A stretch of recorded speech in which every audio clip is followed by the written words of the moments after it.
lo que es la degeneración macular asociada a la edad, y luego vemos aquí que un 4.8% de la población mundial queda ciego por lo que es la retinopatía diabética. ¿Okay? Es la primera causa de ceguera en edades productivas, y esto es lo que la convierte en un problema de salud pública, ya que afecta a edades sobre todo entre 16 y 64 años en los pacientes en vía de desarrollo. Tienen que saber que el 75 al 80%, y en algunos textos dicen que más del 90% de los pacientes que tienen una diabetes de más de 20 años de evolución, pues van a tener algún grado de retinopatía diabética en su vida. Y el 90% de estos, seguro, de los pacientes tipo 1, a los 15 años de evolución de su diabetes, van a tener algún grado de retinopatía diabética. Los pacientes que sufren o padecen de diabetes tipo 2, el 40% de los tratados con insulinas y el 24% de aquellos pacientes que tienen otros tratamientos tienen algún grado de retinopatía diabética en los primeros 5 años de evolución de su enfermedad. Es por esto que es importante que el paciente, al ser diagnosticado, debe ser referido al oftalmólogo para una evaluación completa. Los pacientes tipo 1 con más de 20 años de tratamiento, el 60% tienen una retinopatía diabética proliferativa, y alrededor del 12% de estos pacientes quedan ciegos totalmente. ¿Y cómo se va a dar la retinopatía diabética? ¿Cuál es el mecanismo fisiopatológico de la producción de esta enfermedad? Bueno, sabemos que la hiperglicemia sostenida y mantenida durante un tiempo pues causa alteraciones en lo que es el metabolismo intracelular. Estas alteraciones del metabolismo pues van a dar un aumento en el sorbitol, y esto nos va a producir lo que es una microangiopatía, que no se conoce exactamente la forma en que se da, pero sí sabemos que afecta lo que son el endotelio vascular y la membrana basal, engrosándola y haciendo que se pierdan lo que se llaman los pericitos, que nos dan soporte a la vasculatura retiniana. Y es en este momento donde se producen dos cascadas que van paralelas y simultáneas de cómo se da el daño por la retinopatía diabética. Nos enfocaremos primero en lo que es que al haber pérdida de estos pericitos y de la membrana del vaso, pues hay un aumento de la permeabilidad del mismo, lo cual produce una extravasación de líquido, de proteínas, de lípidos y ese tipo de cosas, lo que aumenta y crea un edema, y también los depósitos y exudación dura, que con el tiempo, bueno, pues esos exudados lipídicos se solidifican y crean un material denso. Esto va a causar pues baja visión, pero al mismo tiempo entonces se produce, por el daño de los pericitos, unas saculaciones vasculares que van a ser los microaneurismas, y en estos microaneurismas pues se activan las cascadas de coagulación con cierre capilar del mismo y provocando lo que es entonces la isquemia.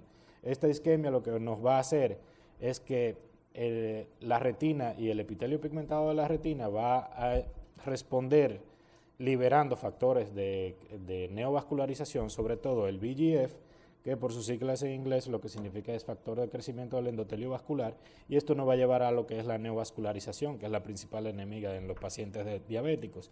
Esta neovascularización, a medida que avanza, pues va creando fibrosis, y esta fibrosis lo que va a hacer es que nos va a provocar, a fin de cuentas, y en estadios ya avanzados, un desprendimiento de la retina traccional, y con esto, pues, la evolución natural de la enfermedad sin ningún tipo de tratamiento es la ceguera. ¿Y cuáles son los factores de riesgo para presentar o padecer de una retinopatía diabética? Pues se han descrito muchos en estudios epidemiológicos, y estos son los más aceptados, los factores de riesgo que más influyen en lo que es la aparición de la retinopatía diabética. Están los factores demográficos, en los cuales la raza negra, para variar, nosotros que tenemos el negro ni tan atrás de la oreja, son los pacientes que presentan mayor prevalencia y mayor severidad en lo que es la enfermedad. También los factores genéticos, se han descrito aquellos pacientes con antígeno HLA, sobre todo los que presentan el DR4, que la enfermedad es más agresiva en estos pacientes. También los factores sistémicos, en cuanto a la edad, la retinopatía diabética no tiene que ver con edad. Sí se ve en edades productivas, en plena edad productiva, con una media de 50 años más o menos, pero afecta a niños, a jóvenes y a pacientes adultos. Y el sexo, pues en esta sí que nos tocó a los hombres, es más frecuente y más severa en pacientes varones. El tiempo de evolución es uno de los factores de riesgo más importantes para padecer la retinopatía diabética. Recordemos que dijimos anteriormente que aproximadamente el 80% de los pacientes con más de 20 años de evolución pues va a presentar algún grado de retinopatía diabética en su vida. También el tipo de tratamiento es un importante marcador de riesgo para desarrollar la retinopatía diabética.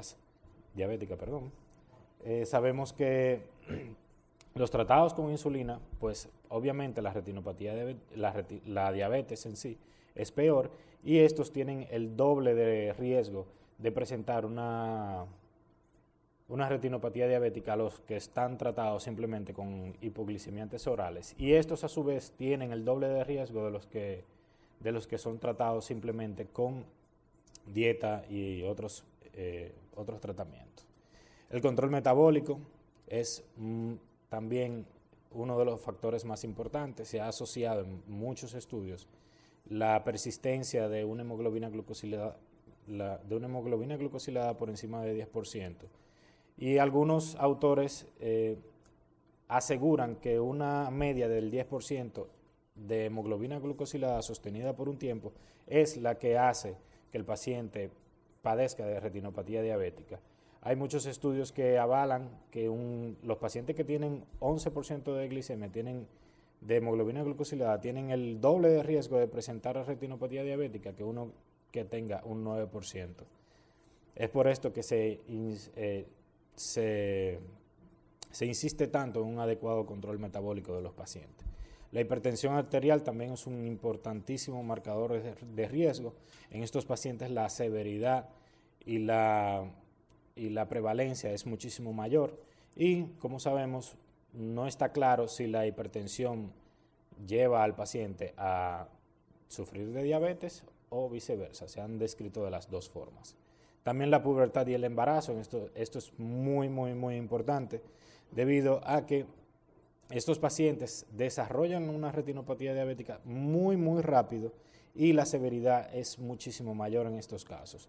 Esto se ha asociado a los cambios hormonales propios de la pubertad y del embarazo, y hemos tenido casos de pacientes embarazadas que al principio de su embarazo no han tenido ningún tipo de grado de retinopatía diabética, y en el segundo trimestre una retinopatía diabética proliferativa, y muchas de ellas han necesitado incluso cirugías, para que vean que se desarrolla súper rápido.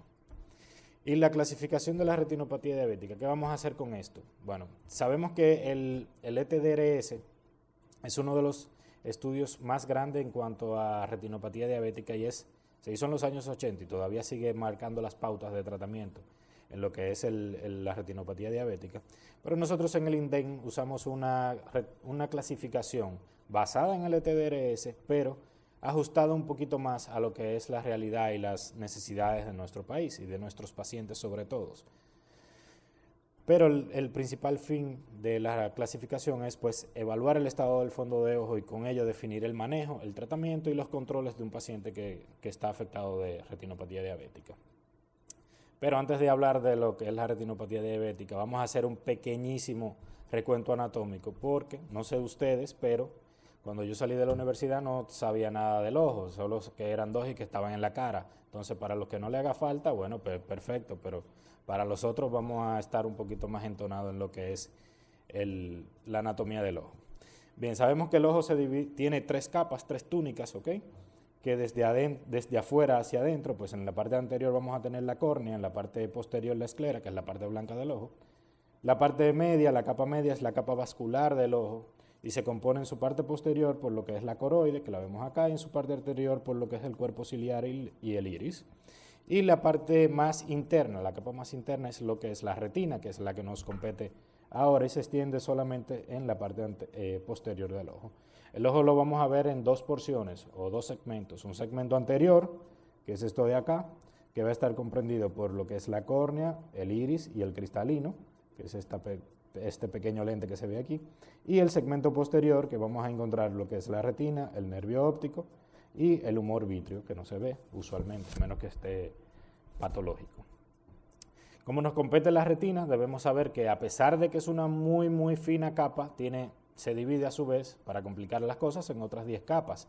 Y es la que se encarga de pues, percibir la luz entra de esta manera, impacta en el área de mejor visión de esta manera, y pues aquí se realiza una cascada fotoquímica y ese tipo de cosas, que es la que envía esta información a través del nervio óptico a nuestro cerebro para interpretarla como lo que es la visión. Esto es importante ahora porque esto es lo que vamos a ver a partir de ahora durante toda la presentación. Es importante que nos enfoquemos muy bien en lo que es esto. Esto es un fondo de ojo normal, esto es un paciente normal, esto es lo que vemos normalmente cuando hacemos un fondo de ojo. ¿Y qué estructuras debemos de ver aquí? Importantes. Pues este circulito, donde en ellos de donde él emergen lo que son los vasos sanguíneos, podemos ver las arterias y las venas. Las arterias son usualmente un poquito más finas. Esta bolita pues es el nervio óptico. Es importante que sepamos ver el nervio óptico, sobre todo en aquellos que no son oftalmólogos, que son por ejemplo diabetólogos, internistas y ese tipo de cosas. Es con la oftalmoscopía directa, estas son las cosas que vamos a ver habitualmente. No vamos a ver retina periférica. Otro punto importante es este circulito de acá, que es la mácula. Este es el área de mejor visión. Este es el área donde impacta la luz en el momento que entra en el ojo y es la encargada de la visión fina, de cuando fijamos algún objeto. Esto es sumamente importante. Y, bueno, ¿cómo saber que esto es un ojo derecho o un ojo izquierdo? Simplemente porque la mácula siempre va a estar en el área temporal. Imagínense que aquí está la nariz, en el área temporal y un poquito por debajo de lo que es el nervio óptico. ¿Okay? Entonces, ¿cómo vamos a clasificar la retinopatía diabética? Bueno, vamos a ir viendo cómo aparecen los daños en cada uno de los estadios. Primero, los pacientes que no tienen ningún dato de retinopatía diabética lo clasificamos así mismo. Ningún dato de retinopatía diabética. A esto solamente se les da seguimiento. Pero ya en estos pacientes empiezan a aparecer datos importantes que deben hacernos pensar mucho en el seguimiento de estos pacientes. La retinopatía diabética no proliferativa leve, pues aquí lo que vamos a ver, bueno, no se ve adecuadamente, pero vemos manchitas rojas que pueden ser tanto microaneurismas como hemorragias intrarretiniales. Y estos parchitos blanquitos que se ven por acá, que usualmente están cerca del nervio óptico, son exudaciones duras, exudados algodonosos. Esto lo que traduce es isquemia en la capa de fibras nerviosas. ¿Okay? Estos pacientes no se les hace nada, simplemente se les observa y se le sugiere un adecuado control metabólico. En este estadio los pacientes pueden recuperar mucha visión o pueden recuperar su salud visual. En la retinopatía diabética moderada, pues ya vemos cómo aumentan las cantidades de exudación. Estos son exudados duros, lo que le mencionaba hace un ratito. Vemos cómo ya hay muchísimo más hemorragias dispersas por todos los cuadrantes del polo posterior y esto ya es una retinopatía diabética moderada. Estos pacientes deben seguirse muchísimo más temprano. ¿Okay? Ya cuando vemos una retinopatía diabética severa, ya aquí sí vemos muchos datos de daño en su retina y lo que vamos a ver principalmente es todo lo anteriormente descrito, pero en muchísimo mayor número. Vemos cuánta exudación hay aquí. Recuerden el área de mejor visión, ya vemos cómo está tomada, estos pacientes ya tienen una alteración visual importante y la cantidad de hemorragias que tienen estos pacientes. Pero hay una que es más severa, que es muy severa, ¿y qué vamos a ver en diferente a esto? Pues todo lo anteriormente descrito, pero además vamos a ver estos datos que son importantísimos. Arrosariamiento venoso, vemos como los vasos sanguíneos se vuelven como unas salchichitas y esto es por los periodos oclusivos que tiene el vaso sanguíneo. Y también vamos a ver esta marañita de vasos aquí, que son anormalidades microvasculares intrarretinianas. Estos todavía no son neovascularizaciones, pero en simple oftalmoscopía a veces no podemos distinguir que no sean neovascularizaciones. Cuando aparecen estos datos en más de 2 cuadrantes, pues ya hablamos de retinopatía diabética muy severa. Y la retinopatía diabética proliferativa, ¿qué es lo que va a definir esto? Si se fijan, esto es un estadio muchísimo más avanzado, sin embargo el fondo de ojo no se ve tan feo, se ve bonito, algunas hemorragias nada más. Recordemos que la retinopatía diabética proliferativa se define como la aparición de neovascularización en el fondo de ojo. Y aquí la podemos ver, esta marañita que vemos acá, estos vasos desorganizados que forman un borde. Esto es neovascularización. Estos ya hablan de isquemia retiniana crónica y progresiva y el pronóstico visual cambia. ¿Por qué característica de alto riesgo? ¿Alto riesgo de qué? De pérdida de visión, o sea, de ceguera, aproximadamente 5 años. Pero en nuestro paciente eso no pasa en 5 años, pasa muchísimo más rápido. La proliferativa con característica de alto riesgo, ¿qué vamos a ver aquí? Pues aquí ya vamos a ver hemorragias intrarretinianas, subhialoideas, hemorragias que todavía nos permiten valorar el fondo de ojo, pero que ya sí vemos que hay muchísimo más daño a nivel del fondo de ojo y estos pacientes deben ser tratados inmediatamente. Ya la retinopatía diabética avanzada, pues es, como dice, un estadio muy avanzado de lo que es la retinopatía y ya aquí el pronóstico visual cambia absolutamente. Y la vamos a definir por 4 estadios. Como vemos aquí, prácticamente no valoramos ni siquiera el nervio óptico ni el área macular. Que vamos a tener aquí que la neovascularización, a medida que va aumentando y va avanzando sin ningún tipo de tratamiento, pues va a crear una fibrosis que va por encima de los vasos sanguíneos y tracciona el área macular. Aquí el área macular está totalmente desprendida. Estos pacientes tienen muy mal pronóstico visual. A medida que esto va avanzando, puede aparecer entonces lo que son hemorragias vítreas completas que no nos permiten valorar absolutamente nada del fondo de ojo y estos pacientes también tienen muy mal pronóstico. La hemorragia vítrea es la peor y es la causa número 1 de ceguera en estos pacientes. Ya cuando tenemos también afectación de lo que es el segmento anterior del ojo, por ejemplo, vemos aquí el iris que tiene neovascularización y esta neovascularización va a aumentar la presión del ojo y nos va a causar un glaucoma neovascular. Estos pacientes habitualmente pierden la visión sin ningún tratamiento en algunas 48 horas. O sea que eso es sumamente importante. Además de que el dolor que tienen, bueno, llegan pidiendo que le saquen el ojo. O sea que esto es muy importante saberlo. Y pues cuando no reciben ningún tratamiento pasa lo que es la tisis bulbi, que ya es cuando el ojo se va atrofiando y se va autoconsumiendo en sí mismo. Ya aquí obviamente no hay nada que hacer. Otra de las enfermedades que afecta, que está dentro de lo que es la retinopatía diabética, es la maculopatía diabética, que es un conjunto de alteraciones propias del área macular, secundarias a lo que es la microangiopatía diabética. Esta entidad se presenta, a pesar de que forma parte de la retinopatía diabética, pero se clasifica diferente porque puede aparecer en cualquier estadio de la enfermedad y sin relacionarse con ella. Obviamente, está considerada como la principal pérdida de visión moderada en estos pacientes. Afecta al 10% de esta población, de los pacientes diabéticos, y pues aumenta su prevalencia con la duración y la severidad de la retinopatía diabética. Por ejemplo, en los pacientes que tienen una retinopatía diabética leve, pues se ven más o menos el 3% de los casos, pero va aumentando a medida que vamos aumentando la retinopatía diabética. Como dije anteriormente, la microangiopatía, pues lo que nos va a producir es una pérdida de pericitos con saculaciones vasculares, que son los microaneurismas, y esta pared vascular dañada, pues aumenta lo que es la extravasación de líquido, produciendo la exudación.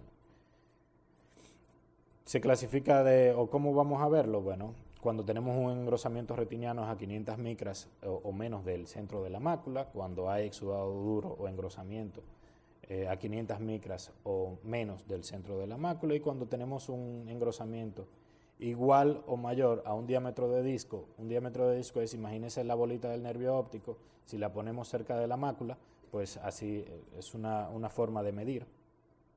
Cuando está dentro de un diámetro de disco del centro de la mácula, pues también hablamos de un edema macular. ¿Y cómo se ven los edemas maculares? Pues sencillamente como esto. Vemos que esta gran exudación, lamentablemente en fotos no tenemos visión estereoscópica, o sea que no tenemos sentido de profundidad, pero si la viéramos en una oftalmoscopía, veríamos que todo esto está levantado, se nos acerca un poquito más y es por el líquido subretiniano que hay debajo de esta porción. Obviamente aquí la mácula está totalmente tomada, ya ustedes pueden imaginarse cuál es la visión de este paciente, y si les llama la atención todos estos puntitos de otra coloración, pues esto es láser, que lo vamos a ver un poquito más adelante. ¿Cuáles van a ser las pruebas complementarias para realizarle a nuestros pacientes y que realizamos a nuestros pacientes allá en el hospital?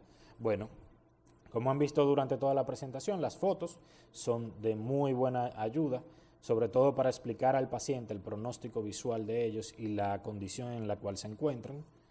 También las angiografías fluoresceínicas, que es vital hacerle angiografías a nuestros pacientes. Es una fotografía del fondo de ojo con un filtro y se le inyecta un medio de contraste al paciente y vamos a ver cómo se ven muchísimo más fácil la neovascularización, las áreas que por oftalmoscopía indirecta a veces no se ven, la extensión de los daños y todo eso. También podemos ver, como vemos aquí, prácticamente no hay ningún dato en el polo posterior, sin embargo en la periferia toda esta exudación, toda esta hiperfluorescencia son datos de neovascularización y estos pacientes hay que tratarlos. Estos bombillitos que se ven aquí, todos estos puntitos, son los microaneurismas. Y también podemos ver esta área, que es el área macular. Si vemos todo esto está blanquito, pero esta parte de aquí está de otro color. Estas coloraciones oscuras en la angiografía lo que representa es isquemia. O sea que este paciente tiene una isquemia macular. La tomografía de coherencia óptica también es una importantísima herramienta. Esto es una tomografía del área macular, es como se ve normalmente el área macular, pero en los pacientes diabéticos, sobre todo para cuantificar el edema macular, no se ve así. Miren la disposición y la cantidad de líquido que tiene los pacientes. Pueden ser tanto a color como en blanco y negro. Personalmente prefiero la blanco y negro porque permite ver muchísimo más estructuras del fondo de ojo y del área macular, y a medida que avanzan pues el edema, si se fijan, todas las capas se van adelgazando y esto puede llegar a romperse. Estos pacientes tienen obviamente muchísimo peor pronóstico. También las ecografías en pacientes que no tenemos o no nos permiten valorar bien el polo posterior, ya sean por cataratas, recordemos que los pacientes diabéticos hacen muchísimo más cataratas que los pacientes normales, o cuando tenemos hemorragias vítreas y ese tipo de cosas que no nos permiten valorar adecuadamente el fondo de ojo, pues tenemos la herramienta de una ecografía ocular, la cual, pues esto es una ecografía normal, este es el humor vítreo, aquí podemos ver el cristalino, y esto por acá es la retina, esta sombra posterior es la que da el nervio óptico.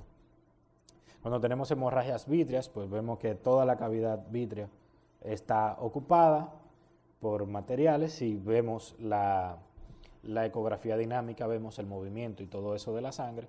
Y ya cuando tenemos desprendimientos de retina bastante avanzados, pues ya vemos cómo toda la retina se desprende y se queda fija solamente en algunas partes. Estos pacientes también tienen muy mal pronóstico. ¿Cómo vamos a tratar a los pacientes? ¿Cuál es el tratamiento actual de la retinopatía diabética? Es importante saber que esto cambia muy frecuentemente y hay que mantenerse muy actualizado porque esto cambia de la noche a la mañana. El ETDRS determinó que el mejor tratamiento para la retinopatía diabética es la fotocoagulación láser. La fotocoagulación con láser diodo o de argón, que lo que va principalmente es a destruir, oigan bien, destruir capas retinianas, sobre todo el epitelio pigmentado de la retina, que va a ser el encargado de producir los factores de neovascularización que les mencioné anteriormente. Se dan por toda la retina, solamente respetando el área macular y obviamente el nervio óptico, y esta destrucción de la retina lo que va a hacer es disminuir los factores angiogénicos para así disminuir lo que son los daños producidos por estos factores, la neovascularización, el edema y todo esto. Esto es una foto de una fotocoagulación láser de allá del hospital, es como debe de darse el láser. Si se fijan, está solamente respetado el nervio óptico y el área macular, pero toda la retina se impacta con láser. Al principio se ven así blanquitos, produce una quemadura y por eso se ven aquí, así blanquitos. Y a medida que nos adentramos a lo que es el área macular, pues los disparos del láser deben ser muchísimo más pequeños. Aquí se ven grandes, pero esto lo que mide son 500 micras. A medida que avanzamos, estos ya tienen 200 y estos que se ven aquí blanquitos tienen alrededor de 75 micras. Esto produce una cicatriz que con el tiempo avanza y si los damos muy cerca del área macular, pues obviamente vamos a causar una pérdida de visión iatrogénica. Esta es la foto de hace un ratito, donde les mostraba lo que es el edema macular. Y ya cuando le aplicamos el láser al paciente, vemos cómo mejora importantemente lo que es el edema macular y el paciente puede mejorar mucha visión. Siempre hay que explicarle a los pacientes que el láser no mejora visión, al contrario, la empeora, porque destruimos toda la retina periférica para tratar de conservar el área central, pero los pacientes ven súper mal de noche, sobre todo. Las inyecciones intravítreas han revolucionado todo lo que es el tratamiento de la retinopatía diabética.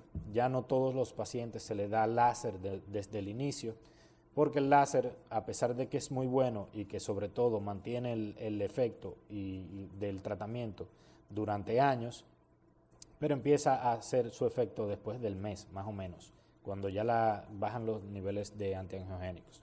La ventaja de las inyecciones intravítreas es que es muy rápido, muy fácil, y estos medicamentos empiezan a actuar al momento de la inyección, reduciéndonos el edema, reduciéndonos la neovascularización y todo ese tipo de cosas, y sobre todo en pacientes con glaucoma neovascular es muy importante aplicar los factores antiangiogénicos. Tenemos dos en el mercado, que son el Lucentis y el Avastin. El Lucentis es sumamente caro, cuesta alrededor de 50,000 pesos una aplicación. El Avastin es un poquito más económico, pero los resultados en muchos estudios son muy similares, o sea que no porque el Avastin sea más barato es peor. Sí, inclusive muchos pacientes no responden al Lucentis y responden al Avastin.